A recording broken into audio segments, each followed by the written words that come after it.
moving along in the show here. Very, very funny. New to the scene, but turning a lot of heads already. She placed in the summer contest on her night, moving on in that in the Mike McDonald Summer Comedy Competition. And she won a contest just last week in Montreal as well. And here for you tonight, big hand everybody for Simone Holder, everyone!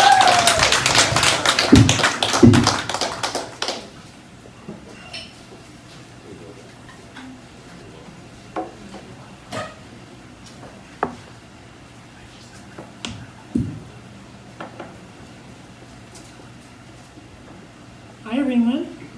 Thank you so much for coming out tonight. Woo. I'm going to strangle myself on this thing. So, I'm a reluctant dater. Like, I don't enjoy dating at all because it never feels like I'm being courted. It feels like I'm being lured. You know? And I especially hate online dating. You know, like, I was online dating when you weren't supposed to meet up with people that you found on the internet, you know? And like, all of this cannot be contained or explained in an online profile. It just can't, you know? And people still encourage me to go online knowing how much I hate it. And they're like, you never know, you never know. And I'm like, it's true, you never know. I could meet the love of my life or my killer online, you know? And like my love life has been so like bleak and dead, I don't even care if you're a killer at this point. I really don't, you know? So I think we should look at relationships like working out at the gym. Like if you leave one piece of equipment to go to another piece of equipment, don't act all like weird and upset and sad and hurt when you decide to go back to the piece of equipment that you left and someone else is on it, you know, because you didn't appreciate what you had when you had it. Also, when you finish, wipe off your equipment. When is the best time to spring a kink on someone? I'm gonna go with never, because I'm worried that I'm the kink. It's happened. I've always wanted to be slapped around during sex by a beautiful black woman. Good for you, Kyle, you kinky fuck. The thing is, I can't even slap Kyle because I'll be fulfilling his fetish. So I have no choice but to poke him in the eyes instead. And ladies, we've all dealt with a Kyle, haven't we? Uses magnums, doesn't need to. I don't have any kinks myself, unless fucking younger white men is a kink. Thank you. So, I know that, like, when you're in a relationship, I haven't been in a relationship in a little while, but I know when I was in one, you know, there are things that you gotta do, you know, to keep things running smoothly and stuff like that. And one of the things I did was, I ate a man's cooking for the sake of the relationship. You guys thought I was going to say his ass, right? His ass would have tasted better.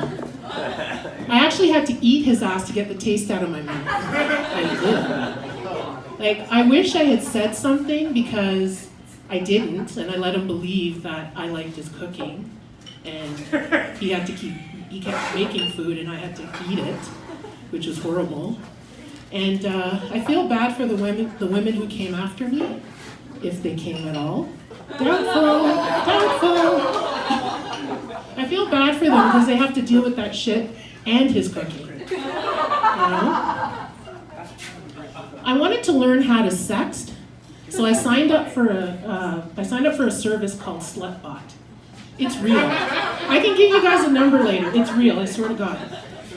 And it's a virtual coach that teaches you how to sext. Like, I should have signed up to get text from a female bot so that I could learn what to text, but I didn't.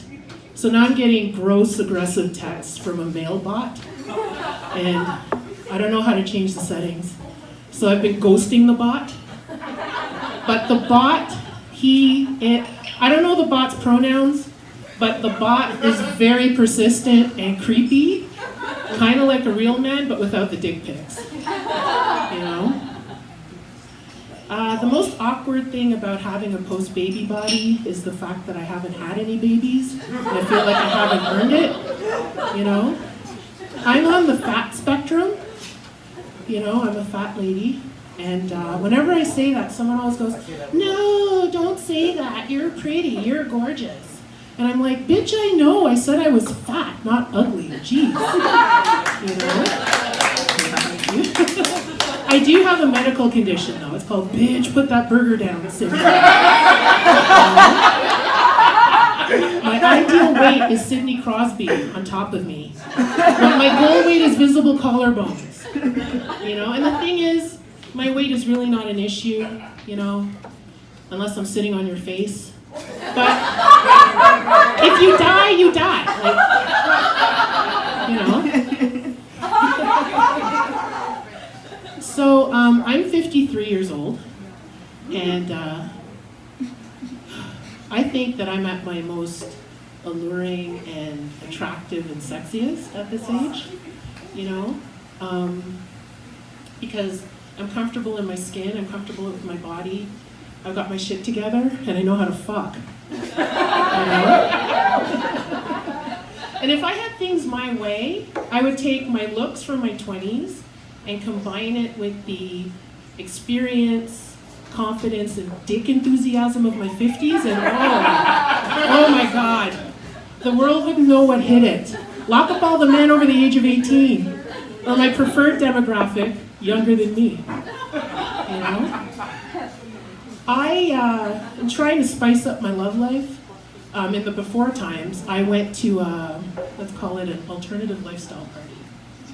And turns out it's not my thing, but I'm glad I went. It was interesting. And at this party, I was considered a unicorn. And unicorn, not the horned, winged creature that farts rainbows and butterflies, not that. In this context, a unicorn is an unattached woman at the party alone. They're very rare, and everybody wants to have a unicorn or two at their party. So turns out I was the only unicorn that night, so I was very popular. And I'm an attractive woman. I get my share of attention when I'm out and about, but this level of attention was ridiculous. Like, it was stupid. You know, like, imagine a dog arrives at the dog park, and all the other dogs are like, "New dog!" and rush the new dog. And they sniff it aggressively, they follow it around, they're trying to get to know it, you know, might try to hump it or something. And they'll do all of that until another new dog arrives. So that's what it was like for me at this party, except no other dogs arrived. You know, so all night I was like invasively sniffed. There may have been an attempted humping, but you know, it wasn't that bad. But I drew the line when they tried to put a leash on me. That was it. You know, but I don't dance. Like, I lost the public dancing gene somewhere in my 30s, so nowadays I'll dance in a controlled environment, like at a wedding or at gunpoint. You know, I just can't do it. I just can't do it in public. I can't. I freeze. Unless I'm white girl wasted. You know, and the thing is, in the before times, I didn't get white girl wasted very often. But since COVID and quarantine hit, I've been white girl wasted daily. Oh my God. And the thing is, white girl wasted while black, alone at home in your living room, is like so much worse than out in the bars. Like, I'm up on my coffee table in my living room, doing my Coyote Ugly dance or twerking, depending on my mood. You know, I'm stealing chicken wings off my own plate. You know, I'm picking fights with my cats, you know, and I'm sending inappropriate text messages to inappropriate people. And it all comes to a head in an emotional, epic meltdown in my bathroom down the hall, where I have to hold my own hair back and comfort myself as I cry, "Why doesn't he love me?" And then I puke. It is not pretty. It is a hot freaking mess. Oh my God. You know, it's not pretty at all. But I haven't had my black girl card revoked yet. But I've been on probation since about 1986, so I'm sure I'm fine. You guys have been awesome. Thank you so much.